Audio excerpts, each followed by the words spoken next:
To all the people of Jalisco and all the states that are being affected by the events of the last few hours, we're sending you a hug. We wish you well, that you and your families, your loved ones are safe, and that this passes soon. I know that maybe stories, spaces like this are the least important thing right now. But if you decide to listen to us, if you can listen to us, let this serve as an escape, at least for a little while. I love you all very much.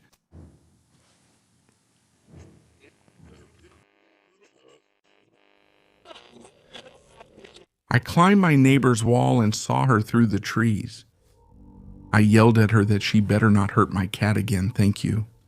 But then I saw remains of figures made with salt, with candles nearby, on her property. Ah, old witch, I told her. I don't believe in your stuff. You'd better not mess with me or I'll come and kick you out of your house. As soon as I said it, I felt a bit of regret. I knew I had said something I shouldn't have.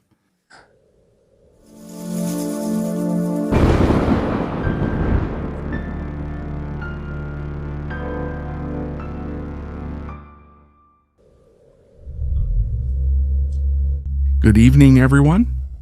It's a pleasure that once again we have the opportunity to listen to each other, to bring you stories that have reached us and that, I promise, will make you experience a moment of doubt, a moment when you suspend your skepticism. Yes, also the one about witches. And even if you say you don't believe, I promise that after tonight's stories, you'll watch your words. And suddenly they come across a woman who reminds them of those witches from the stories they used to hear when they were children. And if not, that's fine. Just go through life unprepared. Do we need more protagonists for Relatos de la Noche? So this is your moment to stop watching this and look for something else, because there's no turning back now.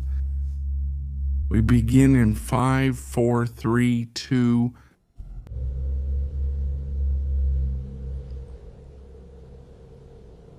Hello, Uriel. Just a few weeks ago, I discovered your channel, and honestly, I didn't think I would end up writing something here. I always listen to ghost stories, like someone who hears things that happen to others, especially stories about witches. Stories that we don't know if they're true or not until they happen to us, until it happened to me. I'm not sure if what I'm about to say can be explained. Until recently, I used to laugh when someone talked about witchcraft. I've never believed in that, but there are things you say with too much confidence, and later, you even wish you hadn't said them. I live alone in a small house. The back of it borders an elderly woman's house. I had never really spoken to her. I would just hear her sometimes when she went out to hang the laundry or sweep her yard. The wall doesn't let me see her house. But when I walk down the street behind, for some reason much lonelier and darker than mine, I notice that her house is old, made of dark wood, as if it had never been repainted, with marks that look like water damage. The lady never spoke, but sometimes I could hear her. It wasn't words coming out of her mouth, nothing clear, just sounds as if she couldn't speak, as if she had a speech impediment. From my yard, I can only see the tops of some trees she has. Between our houses, there's a tall wall. It's so high that if you don't climb up, you can't see the other side. And on that wall, I started seeing a black cat. The cat wasn't mine, and from what I could tell, it wasn't hers either. It appeared one day and began wandering on the roof and wall. It was one of those cats that look skinny but agile, with big, very alert eyes. I began leaving food on the patio for it, even though I'd never had a cat before. Little by little, it started to trust me. Little by little, it began to stay longer. It never entered the house, but sometimes came near my door. The woman behind us hated it. I don't know why. Every time the cat stood on the wall, she would come out and throw stones at it, making nasty sounds at it. I could hear her, sort of growling horribly at him, grumbling at him, making those sounds she made when she couldn't speak, but deliberately, as if the animal could understand her. She sometimes hit the wall with something to scare him off. And one day, after one of those groans from the lady, I saw the cat limping. He was standing on the wall, but he wasn't walking well. When he came down to my patio, I noticed he had a wound on one of his hind legs. It wasn't deep, but it was very swollen, and at that moment I got really angry. I thought she had finally hit him with a stone, so without thinking, I took a container over to the wall. I climbed up and looked over to confront the old lady. I remember yelling at her to leave the cat alone and asking what it had done to her. She was in her yard. I saw her silhouette among the trees. She seemed to be sweeping something, but she didn't answer me. She just started making her strange noises, her moans, and I don't know why, but that made me even angrier. I climbed down the wall when something suddenly fell on me. Dirty water, mud, I don't know what it was, but it got my clothes wet. I left and cleaned up, but I was furious. So I climbed back up to get a better look and tell him that if he touched the cat again, I would go knock on his door myself. And that's when I saw her clearly. Not her face, but her back, hiding behind a tree. She was dressed completely in black. Her clothes looked long, like a thick canvas dress. Then she walked slowly toward her wooden house. Before she went inside, I managed to see something in her yard, something I hadn't noticed before. There was something strange there on the ground. I don't know how to explain it without sounding like I'm exaggerating. They were remnants of something that looked like salt scattered into patterns that looked like drawings or symbols. There were white powders and others that were darker. There was ash. It looked as if someone had drawn something and then half erased it. There were also burnt-out candles, not many, but I did see them. I was so angry that I didn't care. I yelled at her, "Ah, old witch." I told her I didn't believe in that nonsense, that I wasn't afraid of her, that if she hurt the cat again, I would go and kick her door myself, drag her out by the hair for believing in nonsense. When I said that last part, I noticed something inside her house. She didn't come out. She didn't say anything. But from the window, I could see something peeking out, just a silhouette. I couldn't make anything out, just a dark shape behind the glass. Oh. I climbed down from the wall with my heart racing, but still angry. I brought the cat into the house that night, cleaned him, disinfected his wound, and decided I wouldn't let him out into the yard anymore. And that's when what I really can't explain started. The first few nights I had trouble sleeping, I felt like I shouldn't have said what I said. I already regretted it, not because I believed in witches, but because the lady wasn't well. There was something in the sound she made, in the way she moved.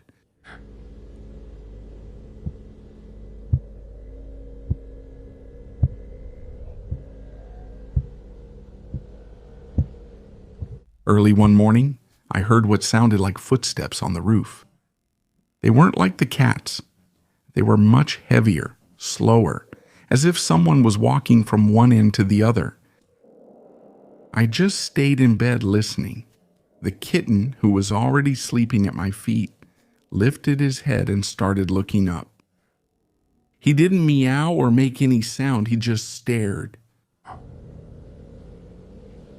And that happened a couple more times, but as the days went by, everything started to calm down.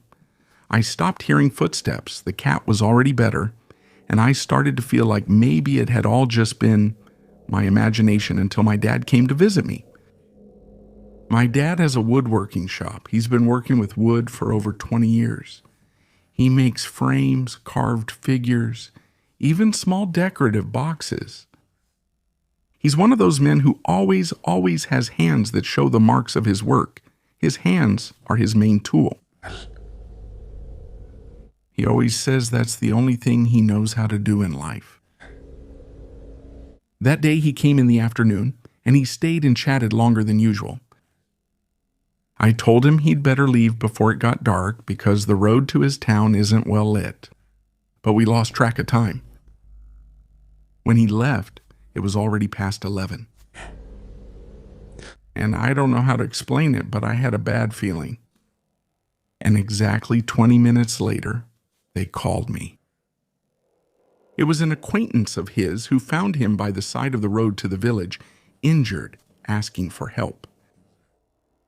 His truck was stopped further ahead, among the trees, with the hood caved in. He was speaking incoherently. They had found his truck stopped further ahead, among the trees, the hood caved in. I asked my neighbors for a ride, and they took me there quickly. I hadn't spoken to my dad. I didn't even know how he was. You can't imagine how nervous I was. But at the hospital, at least I saw he was okay. Haven't they hit you? Although he did say strange things, he told me that something had thrown itself at him on the road while he was driving, when suddenly, out of the darkness, something flew straight toward the hood. He said it looked like a huge bird, like a vulture, but really big, and he didn't have time to dodge it. It hit the hood. He lost control and went off the road. He had several fractures in his right arm. His hand was almost shattered. The doctors are afraid he might lose mobility. They say he might recover some with therapy, but they can't guarantee it, and they don't know when. My dad asked me to go look for his phone. He had left it somewhere inside the truck during the accident. There was no one else there anymore, so the next morning I had to go alone. The truck was still on the side of the road. The hood was caved in. I expected to see feathers or blood, or even the animal itself, something to confirm that it had been a bird, but there was nothing. I got closer and realized what it had. They weren't claw marks. On the hood, there were the marks of two hands, clearly imprinted on the metal, as if someone had thrown themselves and grabbed onto the hood with both hands. Before the impact, the fingers were sunk into the sheet metal, 5 indentations on one side, 5 on the other. I stared at those marks for a long time. There was no trace of an animal or blood, just those hands. A couple of weeks have passed since the accident. I haven't seen the woman who lives behind us again. When I passed by that street, I saw that her house remains closed. I haven't heard any more footsteps on the roof either, but I also don't go near the wall. The cat sleeps inside now. Sometimes he sits in front of the back door staring at the wall without making a sound, without stepping outside. He just watches. I hope my dad regained some mobility in his hand because, as I told you, that's what he works with. And even though I don't regret defending the cat, I think I should have done it differently. Never make fun of someone you suspect might be a witch, okay?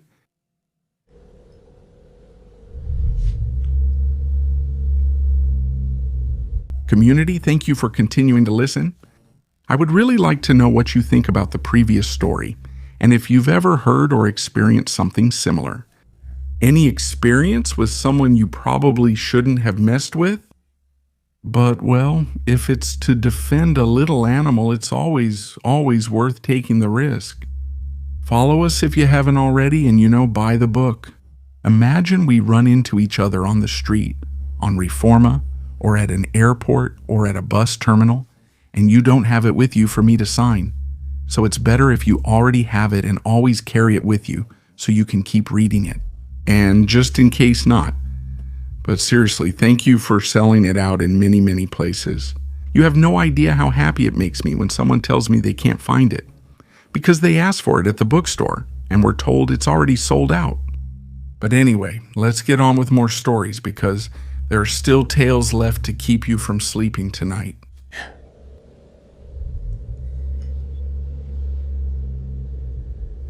Good evening, Uriel. I'm writing to you again from Nicaragua.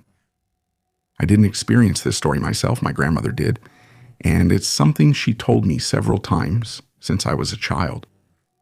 She is a very religious woman, one of those who never miss Mass even if they're sick. She's not someone who makes things up to scare people at all. When she was young, she had to go work in the capital to support my mom and her siblings. At that time, transportation was very scarce. There was only a small bus that made the trip from the north to the city. The journey was long, and she always arrived very late at night. She told me that time the bus arrived around 11. There was a full moon, and the sky was clear. The terminal was about 1 kilometer from her house, so she had to walk.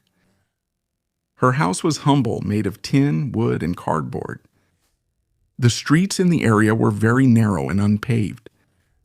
At that hour, there was no one outside anymore. Only the sound of dogs barking in the distance could be heard. She walked quickly, cautiously, not because of anything supernatural, but out of fear of being mugged.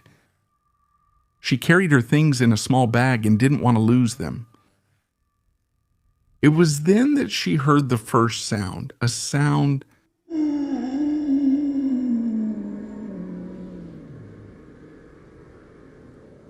a moan. It didn't come from any specific house. It was as if the wind brought it. A low, long wail. Then she heard something else.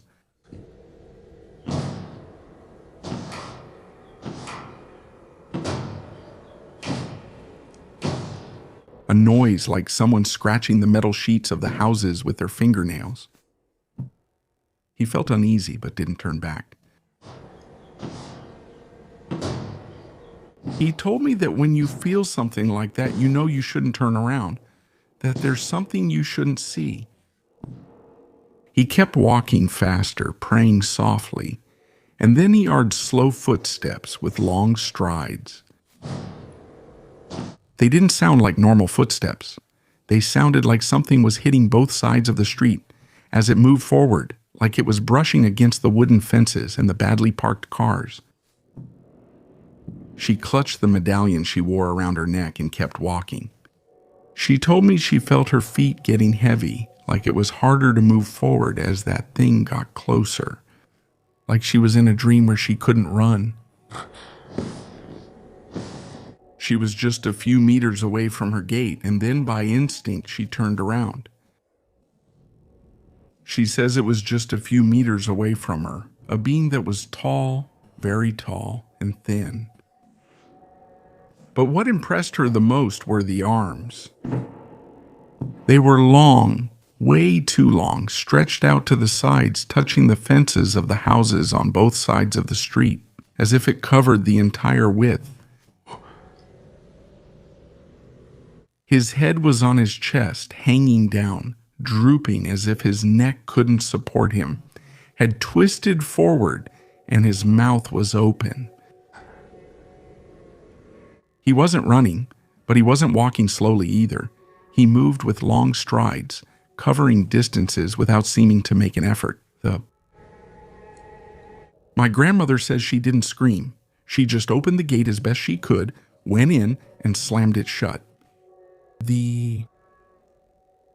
From inside, she managed to see how that thing brushed against the fence of her house, and then kept going, slowly moving away as the wailing grew quieter. It wasn't the only time she saw it. On another occasion, my mom and my aunt were running back home at dusk. My grandmother came out to see what the commotion was and saw it in the distance behind her.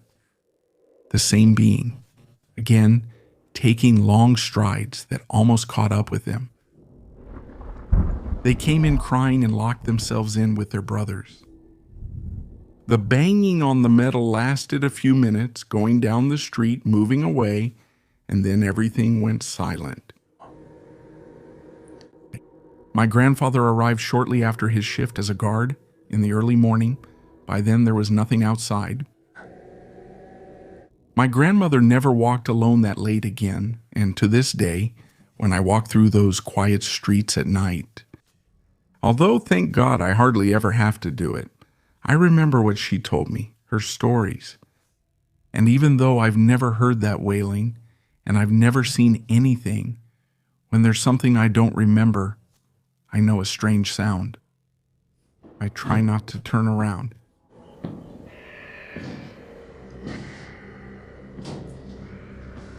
Or the Relatos de la Noche community. My name is Maribel. This happened 10 years ago when my mom was dying of cancer. I'm not telling this to scare anyone. I'm telling it because there are still nights when I remember what happened, I wonder if the pain in a house can attract something else. And I'm probably not the only one who wonders about it. I was 20 years old. I left college to take care of my mom. Her illness progressed very quickly. There came a point when she couldn't walk on her own, or speak clearly, or get up without help. My sister and I took turns bathing her, changing her, giving her her medication. We slept beside her, so the house completely changed because of the illness. I don't know how else to explain it. It went beyond our routines. It became quieter, heavier, like everything was on pause. The priest from the church would visit her often. They prayed in her room. Sometimes they would last a long time, and we thought that it calmed her, that it did her good, that it gave her peace. But one day the priest sent someone else in his place. He said it was someone he trusted. I remember that from the moment that man entered the room, my mom became tense. She didn't say anything at that moment, but later, when he left, she started crying and asked us not to let him come back into the house. She said that while he was praying, there was someone else in the room, someone who came with him. A very tall man with a hat, his face obscured in shadow. She said that when we opened the door, the light from the living room lit him up, and she saw that he had no eyes. We didn't see anything. We thought it was the illness, the weakness, the exhaustion, the fever, the fear. From that day, my mom said she wasn't alone in the room. At first, we thought she was delirious. Until that night. My little brothers wanted to sleep with her, and my sister and I spread blankets on the floor to take care of her. I remember I was falling asleep when I felt something different, a presence. I opened my eyes. The bedroom door was slightly open, and in the doorway, I saw someone peeking in. It wasn't clear. I couldn't describe it in detail, but I knew it wasn't my mom. It wasn't anyone from my family. It didn't move. It was just there, and I felt like it was looking right at me. I closed my eyes and started to pray. Would I be lying if I told you how much time passed? At some point, I heard my mom's voice calling me from the hallway. She asked me to help her, saying she was falling in the bathroom, so I got up to help her without thinking. The house was dark, but the moonlight came in through the hallway skylight, and with that light I walked toward the bathroom. My mom was sitting on the toilet. I helped her get up. She put her arms around my neck. I held her by the waist, and we started to walk. On the way back to the room, we took a few steps, and then something didn't fit. My mom couldn't walk anymore. She had gone weeks without being able to stand on her own, without being able to get up to go to the bathroom. I stopped. I felt the weight of her body leaning on me. I felt the weight of her gaze on me. I felt it. I lowered my eyes. I did. The clothes weren't hers. They weren't her pajamas. They weren't her feet. No, I looked up. It wasn't my mom. I can't write what I saw without it sounding exaggerated.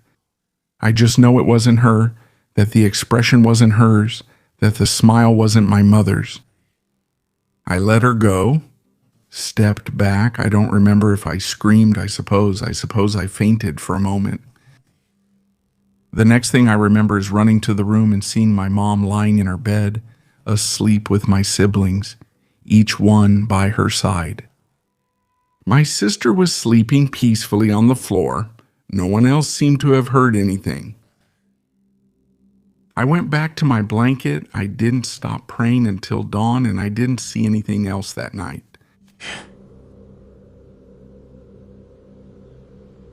My mom died 2 days later. She passed peacefully, at peace.